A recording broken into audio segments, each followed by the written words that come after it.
Ну, с полметра точно тут, наверное, машины сейчас тонут. Капец, вообще плывут.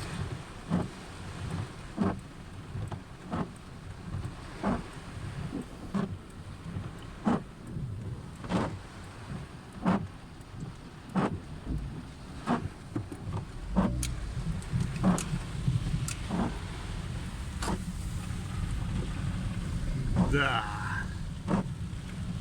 Это ж надо так.